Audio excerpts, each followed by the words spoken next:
کیا آپ جانتے ہیں کہ جب انسان کی روح نکلتی ہے تو فرشتے اس کے ساتھ کیا کرتے ہیں؟ یہ سن کر آپ کا دل کانپ جائے گا۔ جب ایک مومن کی موت کا وقت آتا ہے تو آسمانوں سے نورانی فرشتے اترتے ہیں جن کے ہاتھوں میں جنت کا کفن اور خوشبو ہوتی ہے۔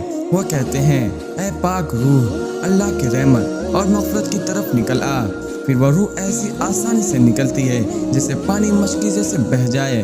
لیکن جب ایک گنہگار کی موت کا وقت آتا ہے تو سیاہ چہروں والے سخت فرشتے آتے ہیں اور کہتے ہیں، اے خبیث روح، اللہ کے غضب اور عذاب کی طرف نکل آ۔ پھر وہ روح ایسے کھینچی جاتی ہے جیسے کانٹا بھیگے ہوئے اون میں پھنس جائے، دل دہل جائے گا، ایسا منظر ہوتا ہے۔ آپ سوچئے ہم کس حالت میں مرنا چاہتے ہیں، نیکی یا گناہ میں؟ روزانہ استغفار کریں اور اس ویڈیو کو دوستوں کے ساتھ لازمی شیئر کریں تاکہ ہم سب موت کی تیاری کر سکیں۔ اگر آپ کو یہ ویڈیو اچھی لگی تو ویڈیو کو لائک اور چینل کو سبسکرائب ضرور کریں اور کمنٹ میں آمین ضرور لکھیں۔